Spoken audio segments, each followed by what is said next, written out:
Welcome everybody to the As the World Turns version of Sports Shorts Daily. Ronnie Rance, Tommy Chrysan, soap opera in Louisiana, particularly Baton Rouge here today on this Friday edition of Sports Shorts Daily, where, we'll talk about the Pelicans game tonight against the Cavs. And, oh, by the way, a little Super Bowl action. 1 billion people probably be watching that around the planet. Everything else going on. We're a week away from college baseball and all that kind of stuff. And Mardi Gras is in full effect. And, LSU, South Carolina, biggest college women's basketball game of the year is taking place on Sunday. But everybody wants to know about two things in the last 24 hours. One, as we speak, there's a strong conversation being had, a vote being had on whether or not Dale Brown Court will be, I don't know if they're going to Dale Brown Sue Gunner Court. I'm assuming that's what it'll be called. Well, that would be alphabetical order. Yeah. Or is it Brown Gunner Court? I don't know. But imagine Dale Brown Sue Gunner Court. So there's a debate going on. We know that Ben McDonald has spoke today. We know that Dede Bro is involved. I mean, it's all hands on deck. And look, this has gotten weird with national pundits like Dick Vitale and Tim Brando defending Dale Brown, that it's an insult to even consider changing the name less than a year after he got it. Dale Brown, we know privately there was an emotional reaction by him when he was told TJ Ribs about this. He cried. He left the meeting. We know that on the other side, the political side, that the president of the university and the governor is in favor of the name change, which you would think that alone just makes it a slam dunk. But there's posturing going on. There's a vote going on. If we have news before we get off the air today, one way or the other, we will definitely tell you about it. The other is last night, there was the strangest about 2-3 hours that went down. WBRZ reported that Brian Kelly filed for divorce and a temporary restraining order against his wife. Papers were filed. WBRZ released the papers. Then all of a sudden we saw two pictures, one from each of his children, son and daughter, that posted pics of Brian Kelly and his wife last night at dinner. Looked like a Mexican restaurant at dinner. And she would look like she was in some sort of tennis outfit. And they were hugging it up and posing for the picture. And one daughter said fake news, and the other child said everything looks okay here. And then we find out about an hour and a half later that they have pulled the paperwork, that they have reconciled, and now they're all good between the counties, allegedly. Bizarre. So you went from actually filing divorce papers, there's proof that happened, temporary restraining order, there's proof that happened, to family meal, everything's okay. But bizarre situation. So was the court open at 8:30 last night where you could file to withdraw the thing? I mean, bizarre is, look, I'm like everybody, you're in a bunch of group text messages with different friends, and some of them don't even know each other. And this thing just got some legs and just wouldn't stop, it was unbelievable. And, reaction was varied. And some people are like, well, hey, his personal life's his personal life. But you know what? He's a head football coach at LSU making $100 million. So it's a topic. Okay, so it is official. As of 3 minutes ago, Glenn Guilbeau reported LSU board has voted to change Dale Brown Court to Dale Brown - Sue Gunner Court. So that has transpired. Wow. There's the headline. This is an interesting headline, and of course from an article that was written this morning by Glenn, but he also just tweeted out 3 minutes ago that it is official. But his headline this morning was "Woke Gone Wild?" ? 3 angry women leading push to change LSU's Dale Brown Court by adding women's coach's name. Did you read this article, Tommy? Yes, I did. Okay, so he goes on to name the 3 angry women. They are who? A member of the Board of Supervisors, Buddy Leach's daughter, Dede Bro, and there's one other person that was involved in the push, so to speak, to get Sue Gunner's name. Ronnie, I read last night, somebody said, cut the thing out of the court, and when the women play, put Sue Gunner down and then put Dale Brown, but come on. So when Mulkey wins the national championship, is it going to be Brown, Gunter, Mulkey court? Here's the thing is I don't know that I necessarily have a problem with it. it's just the timing of it's terrible, right? Like if you wanted to do this at the same time. Do it Dale Brown, Sue Gunner Court last year. Have Sue Gunner's family members that are there and do it. Because now you get into a debate of who's more important and all that. And look, Dale Brown, I mean, look, it's not even close. I love Sue Gunner. She was a wonderful lady and she's very kind to me. And when I was a young person in this business and enjoyed my interactions with her, knew her as a college athlete, later knew her as someone that had her on my radio show from time to time. But Dale Brown clearly had the better career. I mean, it's not even close. Okay. But then now we get into the debate of who's more important. Look, we know nowadays in the day of Title IX and all that kind of stuff, we're going to overvalue Title IX sports, just like they do in scholarship wise. You overvalue Title IX to kind of get it close to matching football, which is an aberration. Should be taken out of the equation, but it's not.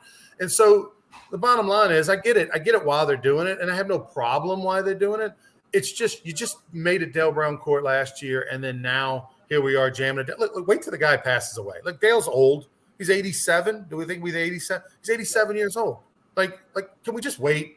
Can we wait a couple years and then when he passes away, do it? Like, it's kind of silly. Well, nobody wins here. I think Scott Rabelais wrote a column about that. Nobody wins here. So Dale Brown doesn't win. Sue Gunner doesn't win.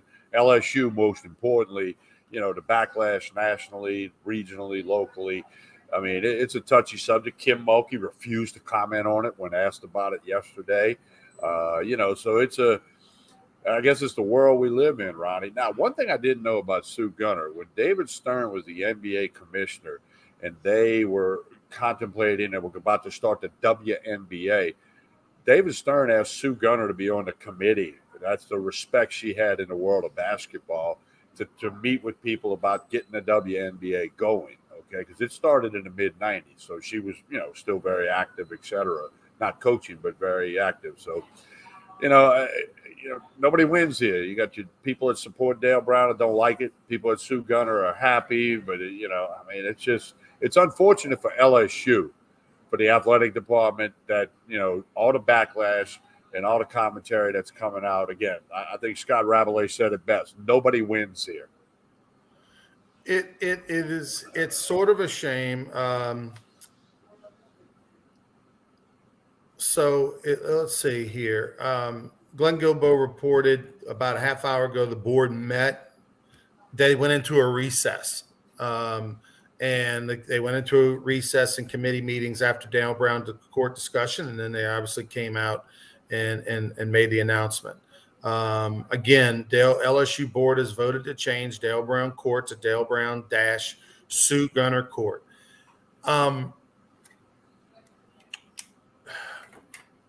In the big scheme of things, man, like it's probably not worth the whole thing, the whole debate. You probably would have liked to have seen Dale, even though he was pissed, just put out a statement, say the right thing.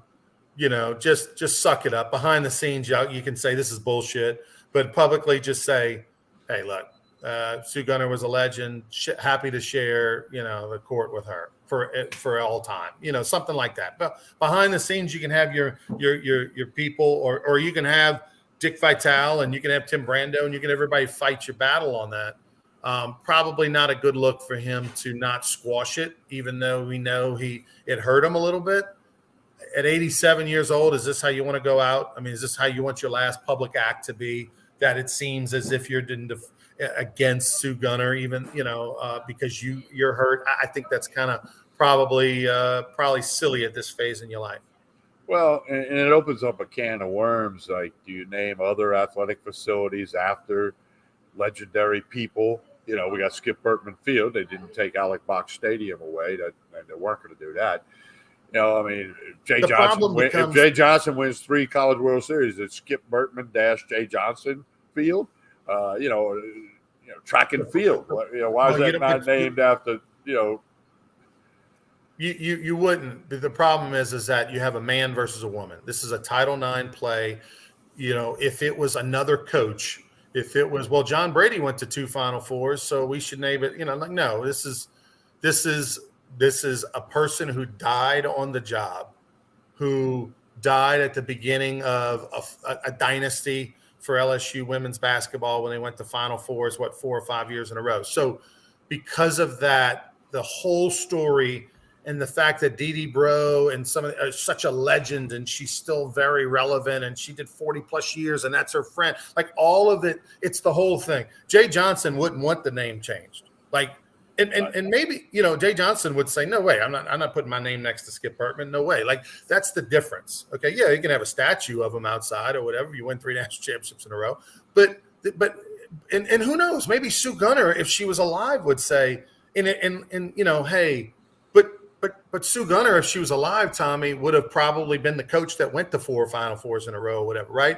And so it would have been more justifiable. It's a strange argument. I hate the fact that at 87 years old, who knows how many more days Dale Brown has on this earth. And this is how he's going to go out, fighting to keep the name solo, because make no mistake about it.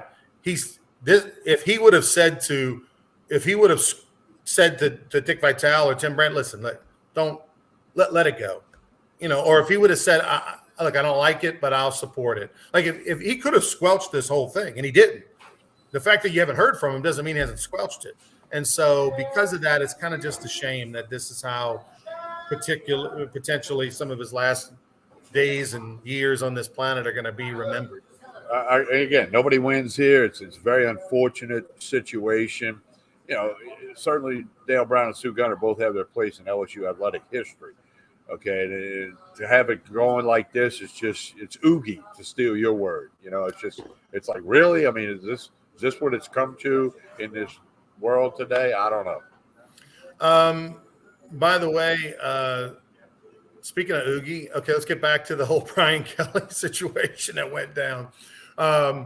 With everything that's going on in LSU and the news in the last few years with the alleged stuff with Les Miles and the alleged stuff, well, not the alleged stuff, but we know that Ed Ogeron went through a divorce, and then he was being very active in the community after he got divorced, which all of a sudden coincided with LSU having not good seasons and him eventually getting fired. Like, with all that's transpired with the last 2 coaches in their own personal life off the field, there's a little PTSD that LSU fans have now after reading what happened last night, where, okay, he's filing for a divorce. Oh, he's not filing. What is it? Picture. I mean, this is like TMZ type of shit. It is. And I mean, I had a lot of people, like I said, a bunch of group text messages like, really, another LSU coach? What happens to these guys when they're in Louisiana? I mean, what's going on? It's that Southern hospitality, Tom. Yeah. It's, the female students and, the big checkbook, the whole, I seen it all last night, and it was flying around like crazy in my little bitty world. So I imagine what it looked like, to everybody everywhere. But, hey, it's bizarre. That's the best way I think to describe it. His kids got involved on social media, the pictures, and the BRZ stuff. I mean, it was just bizarre night in Baton Rouge on the eve of a bizarre day with the Dale Brown story. By the way, some good news. Joe Burrow has a nonprofit. And he wants to, quote, do good in Baton Rouge as well as his community back in Cincinnati. And so he's got a grant program that he set up where you can request as much as $50,000 through this grant program. The foundation is interested in supporting projects that develop new pathways for mental health protection and food insecurity that are sustainable and designated to having lasting impacts, mostly surrounded around kids. So we've seen a lot of athletes. We know that Joe Burrow invested in some farmland in the middle of the country, along with some other athletes. Again, trying to do sustainable food to feeding the community that the poor that don't have food, and to help support food banks and things like that. So Joe Burrow, remembering where he came from, doing some good stuff here, even back in Baton Rouge.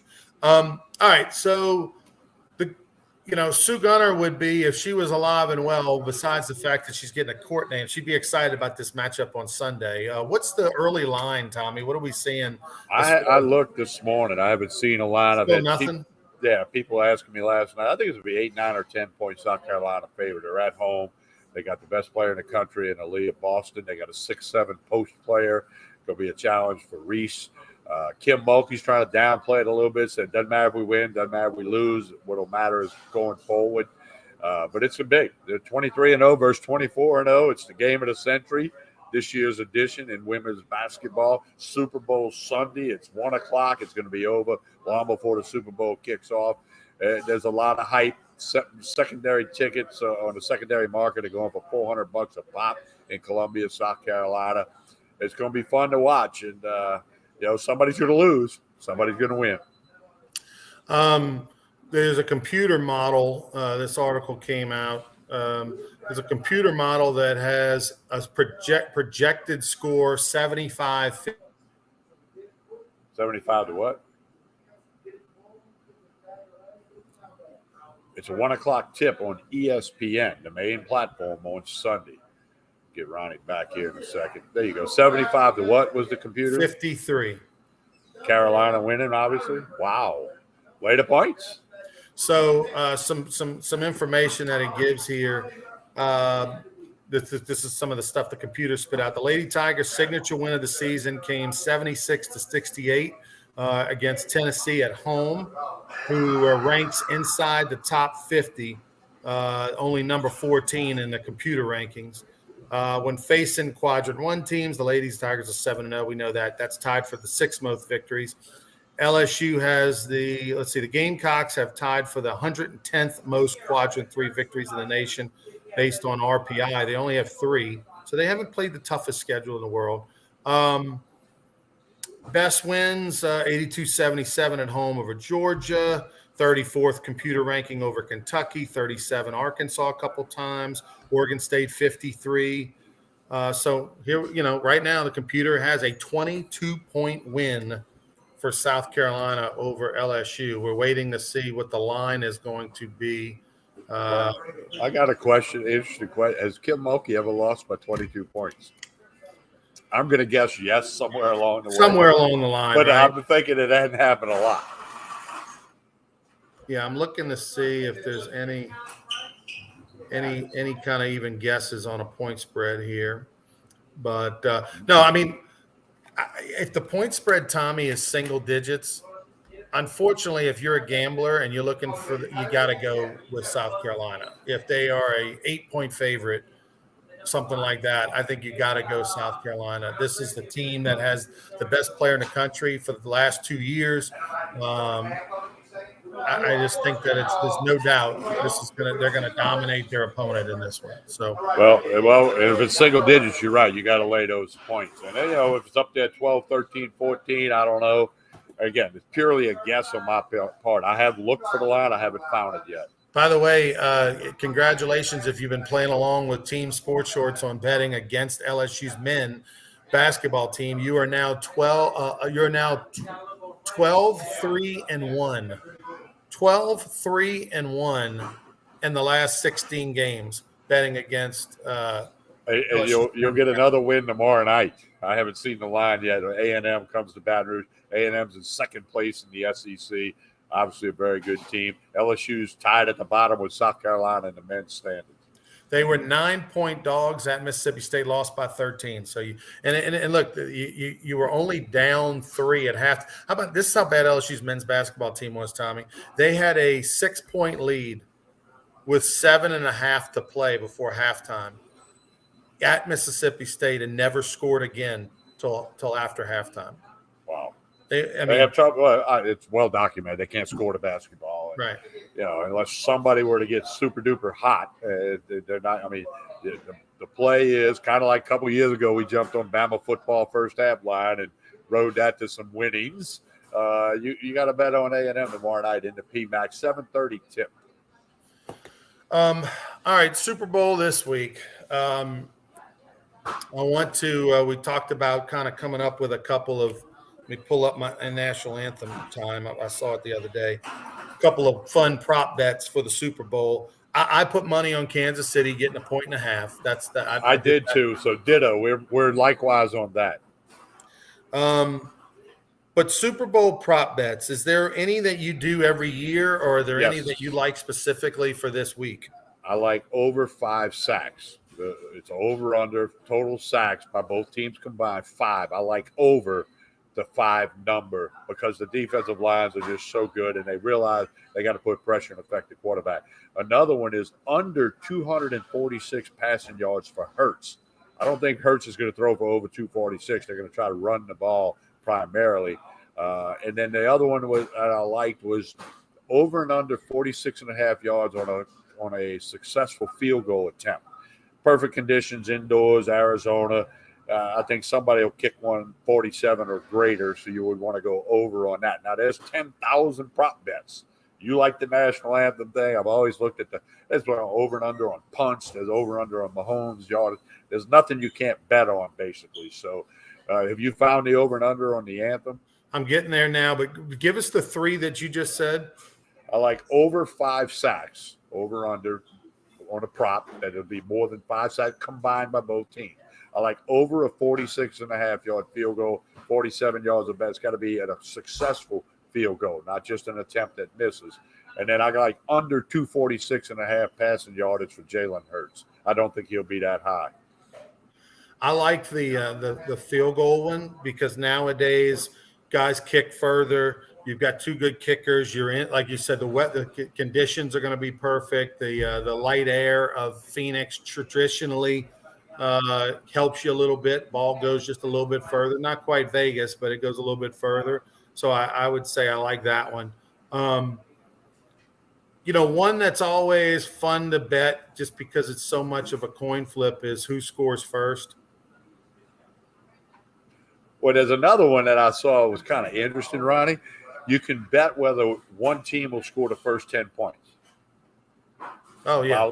Yeah, like if it's 7-3, then nobody wins. But if somebody gets to 10 or higher while the other team still got 0. And again, go to your favorite places. I mean, there's millions of prop bets you can do. You can go to the LeBares Casino Hotel, the Barstool Sportsbook, place all your Super Bowl bets there, whether it's props, the game, the over-under total. You might want to bet the first half, the first quarter.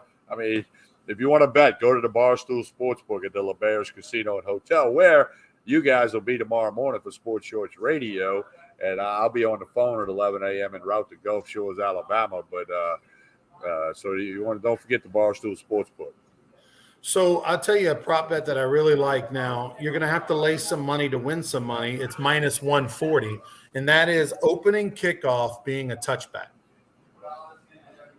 I say yes. I say yes. You got desert air.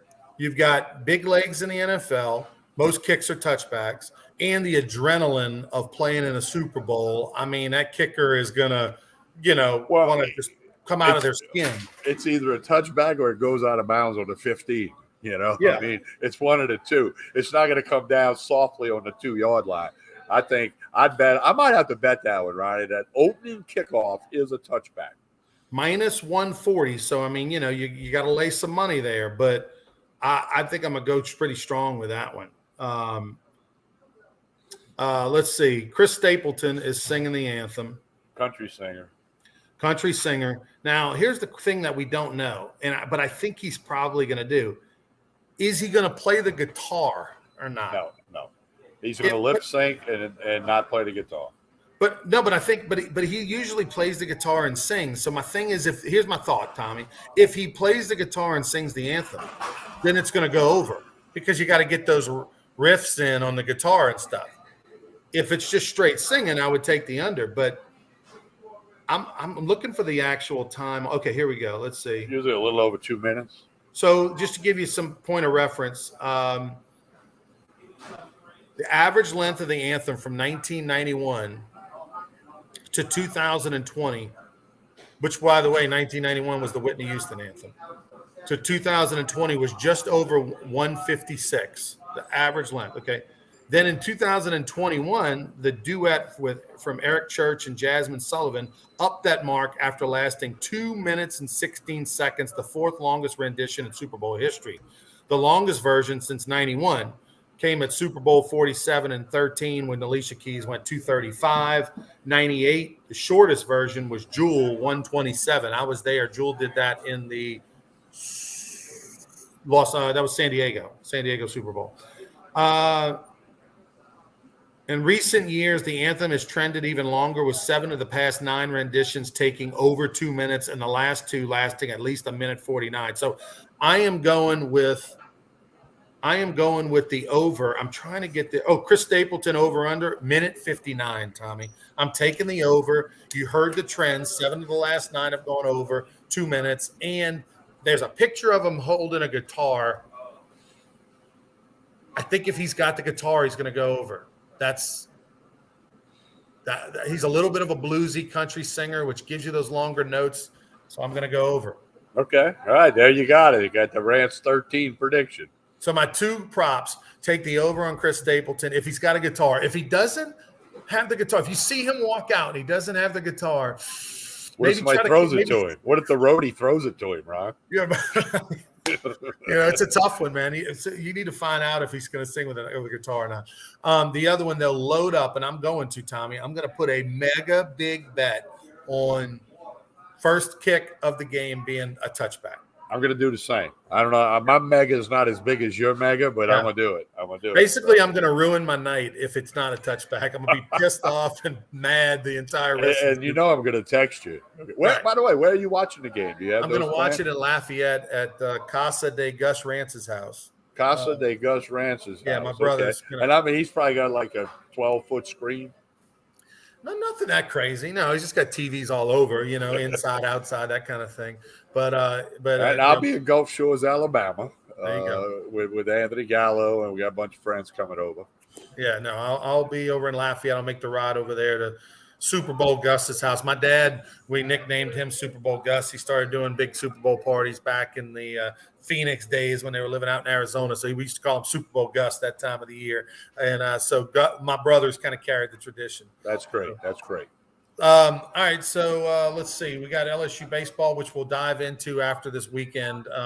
We will do a show Monday morning. I'll be in Gulf Shores. I don't know where you'll be, but we will have Sports Shorts Daily for you Monday morning for Sports Shorts Radio tomorrow. I'll be from Gulf Shores, but we're certainly going to talk about the Super Bowl and the LSU South Carolina matchup on the women's court. So, hey, it's going to be fun. All right, for Tommy Christ and I'm Ronnie Rance, tell us about Tremonti's on the way out. Hey, they got crawfish boiled and alive. You want to get some sacks of crawfish to boil before the Super Bowl, you got it here at Tremonti's. Call the number on the screen or stop by 12451 Jefferson Highway, right down the block from Parkview Baptist Church and School. You can't miss it. Boiled crawfish ready at 3 o'clock today. 3 o'clock today. $5.99 a pound for boiled crawfish. $3.99 for live. Good prices for Mike Tremonti and the staff here at Tremonti's Meat and Seafood Lunch Special today. Fried catfish with crawfish etouffee on it. So we do want you to check out that. And, of course, Sports Shorts Radio tomorrow, 10 a.m. to 12 noon. You guys will be at the Barstool Sportsbook at the LeBares Casino and Hotel, where lots of Super Bowl bets are going to be placed. Reminder that the Dale Brown Court is now Dale Brown / Sue Gunner Court. Now it's coming out on all the different reportings here. The academic committee voted 6-2 to approve court name change. Why would that not be in the athletic committee? Got me. Isn't this an athletic matter? It's a basketball court. It's 2 coaches. That sounds more athletic to me than academic. By the way, all due respect to academic. Temple and Armentor were the 2 no votes. Of course, that's Collis Temple. Right. It's the Board of Supervisors Academic Committee. They'll go in front of the full board, but at that point, I mean, it's not changing. As a governor-appointed positions. Right. Yeah. So there you have it. I'm curious when they will do the names. Is that something that'll happen next year, or is that something they're going to do like next week? We'll see what happens. All right, for Tommy, I'm Ronnie. Have a great weekend, everybody. We'll see you tomorrow for more Sports Shorts Daily live from LeBares Casino. Check us out on 104.5 ESPN from 10 to noon, and we'll be back on Monday for Sports Shorts Daily, Sports Shorts Radio tomorrow, this Saturday morning. Have a great one, everybody.